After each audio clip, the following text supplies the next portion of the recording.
milhões de espécies do nosso planeta são desconhecidas. Apenas na floresta amazônica, calcula-se que 4.000 espécies de árvores ainda não foram registradas. Para conversar sobre a preservação ambiental da Amazônia, nós recebemos aqui no Cidadania Carlos Durigan, diretor da WCS Brasil, Associação de Conservação da Vida Silvestre. Olá, Carlos, seja bem-vindo ao Cidadania. E aí eu pergunto, então, a gente fala muito em biodiversidade, mas eu peço que você explique para os nossos telespectadores qual a importância de preservar a biodiversidade. Bom, em primeiro lugar, obrigado pelo convite. Realmente, hoje em dia, nós vivemos uma situação de bastante necessidade, né, de se trabalhar a conservação, a preservação da biodiversidade do planeta. E a biodiversidade, nós não entendemos a biodiversidade somente como as espécies animais, vegetais e dos organismos vivos, mas também as paisagens naturais, os ecossistemas, os biomas, né, os grandes blocos ecossistêmicos, como o caso da Amazônia. Então, é crucial para a vida no planeta a gente trabalhar a conservação. A conservação é um tema transversal a qualquer atividade humana e hoje em dia nós sentimos que já existe uma preocupação maior, tanto da sociedade quanto de tomadores de decisão, organizações internacionais, né? É um tema muito importante na agenda humana também no planeta e isso, de certa forma, nos dá a possibilidade de estar iniciando projetos ligados à conservação de uma forma mais contundente, porque ao mesmo tempo que é um tema importante, é também um tema que necessita uma responsabilidade maior quando tratamos dele, né? A gente vê que nos dias de hoje as atividades humanas geraram um passivo, né, um problema grande para a natureza em geral, né, principalmente por conta da expansão das atividades humanas, né, mesmo a expansão da população humana no planeta, atividades industriais, crescimento das cidades. Então, tudo isso, o nosso modo de vida como é hoje, atua de uma forma negativa sobre a natureza. Então, não basta a gente pensar na natureza, que é importante, né? A gente precisa também ter ações concretas no nosso dia a dia, né? Isso é muito importante para nos levar a ações concretas, né, que a gente consiga evoluir nessa questão da conservação, mais do que já temos evoluído, né? E hoje mesmo, se a gente fala da Amazônia, né, vemos que há um progresso quando a gente fala em conservação da Amazônia. Constituímos atualmente, se a gente considerar a Amazônia não só o Brasil, mas todos os 9 países que fazem parte, que têm seus territórios no bioma amazônico, pelo menos 50% da Amazônia hoje está sob algum tipo de proteção, em teoria, digamos assim, né?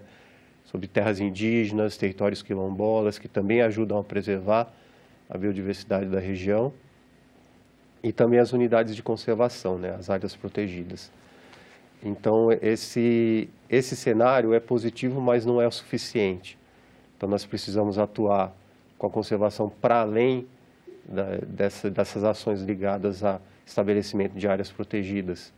Então, nós precisamos mudar a forma de viver, né, na natureza e forma de utilizar os recursos naturais. E esse é um ponto hoje fundamental para a gente evoluir. Apesar de que muitas vezes a gente vê que há um cenário, de certa forma, negativo, porque nos últimos anos temos visto o aumento do desmatamento na região, mudança no clima que está afetando, né, regimes hidrológicos, aumento de focos de queimada nos períodos secos. Então, isso tudo nos traz preocupação para seguir além, né, do estabelecimento de áreas protegidas e seguir para além para buscar formas de mudar a nossa forma de ocupar espaços naturais e utilizar os recursos.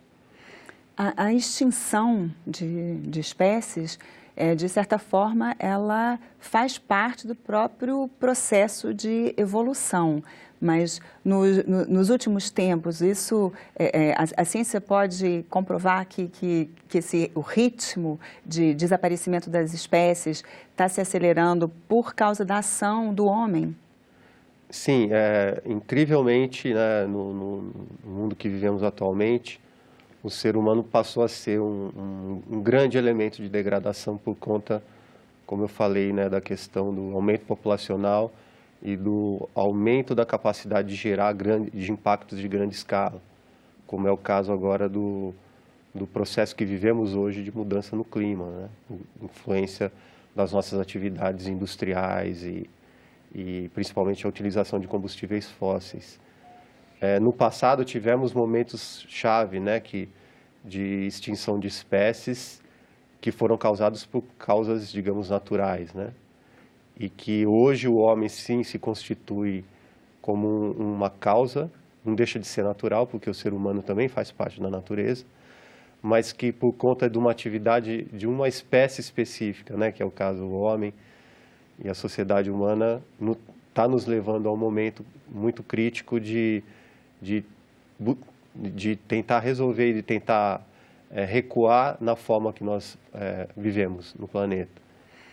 E, atualmente, as principais causas de extinção de espécies estão ligadas a basicamente, perda de hábitat dessas espécies, né? Então, destruição de ecossistemas causadas por atividades humanas e, somado a isso, a exploração dessas espécies também.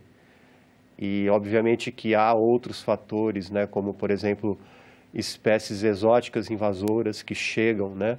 Muitas vezes chegam junto com a ocupação humana e que acabam competindo, acabam causando problemas com as espécies nativas de uma determinada região.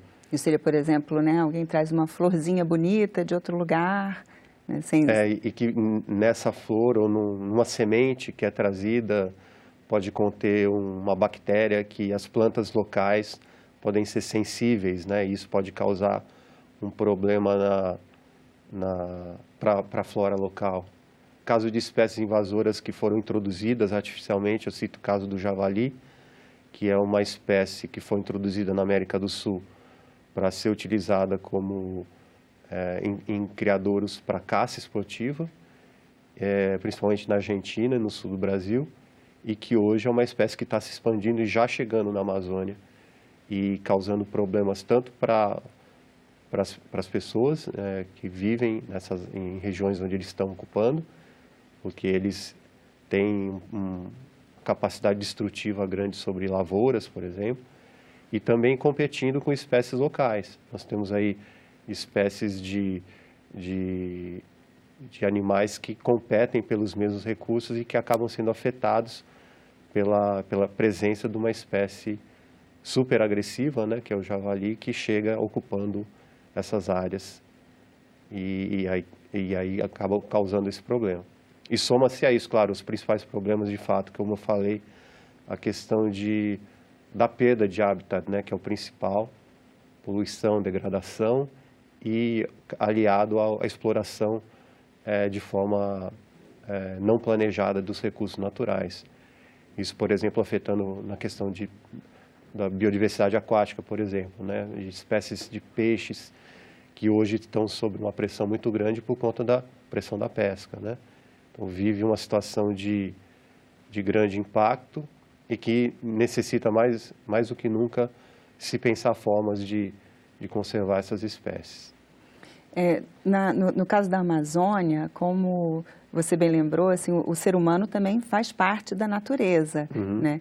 E as pessoas na Amazônia muitas vezes são muito carentes, têm vontade de ter bens e confortos que elas ainda não tiveram acesso. E muitas vezes o acesso a esses confortos passa mesmo pela degradação do ambiente, né? Lá mesmo, muitas vezes, a luz ainda né, queimando óleo. Assim, como conciliar essas duas vontades, essas duas necessidades do ambiente e da população? Olha, é uma questão muito interessante, né? Porque a gente, em geral, sempre tende a qualificar a qualidade de vida, ou assim, quantificar a qualidade de vida a partir do que nós possuímos, né? Eu sempre digo que as populações humanas amazônicas, né, que vivem indígenas, não indígenas, populações tradicionais, como são comumente chamadas, vivem de uma forma muito próxima, né, da natureza, utilizando os recursos diretamente. E, obviamente, que vivemos hoje numa sociedade globalizada e que os benefícios também da nossa sociedade global chegam a essas comunidades e muitas vezes de forma negativa, mas também de forma positiva. Eu acho que tem muito a ver com a forma como é feito o desenvolvimento e a melhoria da qualidade de vida. Então, há um potencial positivo desde que você tenha um processo de assimilação dos benefícios e que esses benefícios sejam benefícios de fato, né? Então, a carência que eu vejo atualmente em populações agroextrativistas ou tradicionais ou indígenas em toda a região, em geral, é a fragilidade em relação a serviços básicos e a infraestrutura básica. E a forma de utilizar os recursos naturais que é feito por essas comunidades, em geral, tem um impacto reduzido até certo ponto, né, considerando, isso depende muito da região, né, onde esses grupos estão localizados. E assim, existem experiências muito positivas que mostram que é possível você incrementar e melhorar a qualidade de vida dessas populações sem, no entanto, estar atrelado à degradação. Existem, por exemplo, a implementação das reservas extrativistas, das reservas de desenvolvimento sustentáveis, que são categorias de áreas protegidas que são focadas na garantia de direito dessas comunidades tradicionais não indígenas e a partir dessas áreas reconhecidas e criadas, né, pelos governos nas suas esferas aí, federal, estaduais, que conseguem iniciar processos de planejamento do uso de recursos e de um planejamento de melhorias na qualidade de vida a partir dessa ótica de conservação. Então, ter a conservação, conservar aquele bioma ou aquele grupo de ecossistemas onde vive uma comunidade, também é preservar um modo de vida que é culturalmente ligado à forma de viver naquele ambiente. Então, as melhorias elas têm que ser trazidas de uma forma responsável, né? E não promovendo desmatamento, não promovendo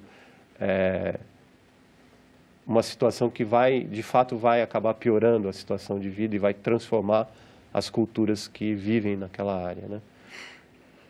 Então, é um processo bastante complexo, mas que, quando você traz os grupos sociais amazônicos para a agenda da conservação, você traz esses grupos sociais para trabalharem junto com tomadores de decisão, com comunidade científica, as ONGs. Se você tem esses grupos trabalhando junto, você encontra caminhos positivos, né? E assim, a gente pode passar horas falando dos exemplos que existem atualmente em relação à melhoria de qualidade de vida, melhoria da capacidade de geração de renda a partir da exploração dos recursos naturais de forma manejada e com potencial sustentável, né? E melhoria na parte de infraestrutura comunitária, melhoria na questão de provimento de serviços básicos como educação e saúde. Então, há vários exemplos hoje, claro, que são pontuais, né? Mas que esses exemplos deveriam se expandir, né, para toda a região e poder atender toda a população e que nós não vejamos acontecer o que está acontecendo em muitas áreas hoje, né, com a migração de comunidades inteiras para a cidade, onde acabam, né, vivendo na marginalidade, em situação de risco, né? Agora, atualmente mesmo na região de Manaus, nós temos, e mesmo em Belém, nós temos uma chegada intensa de pessoas que vivem no interior e até de outros países, né? No caso de Manaus, tivemos recentemente a chegada de um grupo grande de indígenas da Venezuela, que vem em busca de melhorias, mas que acabam vivendo na marginalidade, né? Uma situação de precariedade, de risco para todos eles, né? Em termos de segurança, em termos de saúde. Então, é importante, assim, trabalhar essas questões de melhoria a partir de propostas, né? Que você possa promover a manutenção das comunidades onde elas vivem, mas que você possa levar a melhoria e que essa melhoria seja atrelada à necessidade de se trabalhar a conservação ambiental também. Isso passa também por uma mudança cultural, até de valorização das próprias culturas tradicionais, porque a gente vê que uma das grandes razões do desmatamento é a criação de gado, né, que é uma coisa que não é original da Amazônia, mas também já está lá há muito tempo e continua essa tradição das pessoas, inclusive, né, gostam e querem comer carne, né? Então, assim, é preciso uma mudança cultural, então, uma retomada, talvez? Eu acho assim, nós ainda temos a matriz cultural amazônica muito bem estabelecida. Você encontra, inclusive, essa fortaleza cultural regional, mesmo nas cidades. Claro que existe um processo aí de degradação social e ambiental que vem com o estilo de vida consumista, né, o estilo de vida globalizado, que tem seu lado positivo, mas também tem o lado negativo nesse sentido, né? E eu vejo que existe um potencial super importante de manutenção cultural. Eu cito, por exemplo, o caso da pesca, né? Nós temos feito alguns estudos e temos visto a importância da pesca para a cultura amazônica, e não só para as pessoas que vivem em comunidades indígenas, não indígenas, mas também nas cidades. O consumo de pescado na Amazônia ultrapassa os 50 quilos de peixe por pessoa por ano, né? Então, é uma quantidade significativa, né? E uma importância muito grande. E esse pescado, ele é amplamente coletado, digamos assim, ao longo de toda a bacia. Então, existe uma cultura da pesca muito forte na Amazônia, que se mantém. E, no entanto, ao mesmo tempo, gera preocupação pela necessidade de que essa atividade precisa ser bem manejada. Porque, claro, a população vai crescendo, a demanda vai aumentando, né? Então, como você mantém a produtividade dos rios, passa por um processo de discutir a conservação desses rios. Então, aí entra questões, por exemplo, de infraestrutura na Amazônia, né? Então, por que hoje existem tantos movimentos que se opõem ao estabelecimento de hidrelétricas na Amazônia? Porque, obviamente, que gera um impacto muito alto, né? Então, é necessário, digamos, você tem que trabalhar questões de melhorar a produção energética, mas hoje em dia nós temos tecnologia para buscar formas de mitigar os impactos dessas hidrelétricas. Gastar um pouco mais, né? Ter um investimento um pouco maior para construir hidrelétricas que inundem menos, que a gente possa manter a conectividade entre os rios, entre as bacias hidrográficas, que isso é super importante para a questão das espécies migratórias, né, de peixes, por exemplo. Então, como o peixe, como eu falei, é um exemplo muito importante para a questão da relação cultural com um recurso específico, né? E a gente tem hoje aí, são milhares de espécies de peixes que são consumidas ao longo de toda a Amazônia, e 80% dessas espécies é constituído por espécies migradoras. Então, manter a possibilidade dessas espécies continuarem migrando através dos rios amazônicos, né? Então, quando você coloca uma barragem, você quebra essa conectividade, né? Essa possibilidade. E aí você interrompe o ciclo o fluxo migratório, e aí começa a comprometer a disponibilidade de peixe em algumas regiões. Isso, por exemplo, está acontecendo no Rio Madeira, né, acima das barragens de Santo Antônio e Jirau, que já há a população já sente uma diminuição da presença de algumas espécies importantes que ocorriam originalmente. Então, são questões para a gente pensar quando a gente pensa quando a gente planeja ações de grande impacto sobre a região e que, obviamente, acabam afetando a vida das pessoas e a forma de viver. E nesse caso que você citou, uma coisa é planejar para o futuro, mas quando já foi feita essa barragem, essa interrupção, tem conserto? Olha, existem possibilidades sim, né? Com investimento que é necessário para isso, obviamente que há soluções de se buscar mitigação desses impactos, né? Então, por exemplo, no caso como eu mencionei, as barragens de Santo Antônio de Jirau, no Madeira, foram construídas escadas para permitir o fluxo de peixes. Só que parece que os peixes não estão utilizando. Então, avaliar se precisam ser feitas melhorias naquela infraestrutura e de que forma que dá para contornar essa situação, né? Então, por exemplo, atividades relacionadas também à mineração, né? Então, como há muito casos de contaminação por mercúrio, né, em rios amazônicos, por conta do extrativismo do ouro, né, do garimpo do ouro ao longo de alguns eixos hidrográficos. Isso também causa uma série de problemas de contaminação. Então, qual a alternativa para se explorar esse recurso sem a utilização do mercúrio? Existem alternativas. Então, a ideia, eu acho que assim, existem formas de se fazer, por mais que muitas vezes podem custar mais caro, podem necessitar de um investimento maior, mas é esse o caminho que nós temos que sempre estar pensando e buscando para minimizar os impactos, né?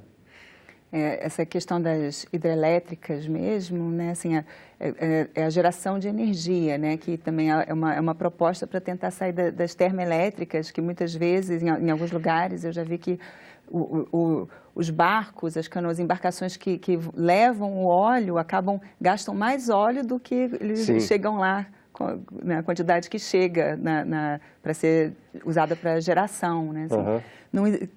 Qual seria uma opção mais sustentável de geração de energia para a Amazônia? Olha, existem várias discussões sobre isso, né?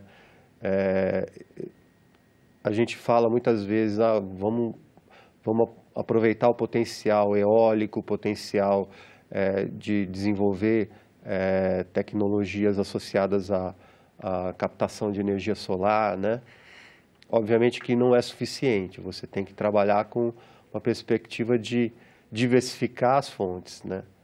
Então, eu acredito que existe potencial nessa diversificação e que a gente possa, de fato, estabelecer um processo de construção de infraestruturas onde você reduza o tamanho, por exemplo, das hidrelétricas planejadas, ou você constitua uma infraestrutura que cause menos impacto, né? Então, por isso que eu digo, né, precisa ter um investimento maior de pesquisa e mesmo de investimento de recursos para buscar esses caminhos.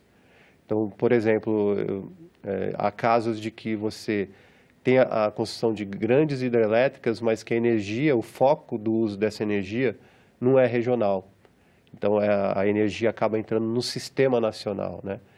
Então, você tem todo um desafio logístico de levar energia para cidades que são isoladas, né, que são distantes, e como você integra essas cidades ou esses núcleos urbanos ao grande sistema nacional de distribuição de energia. Esse é um desafio grande.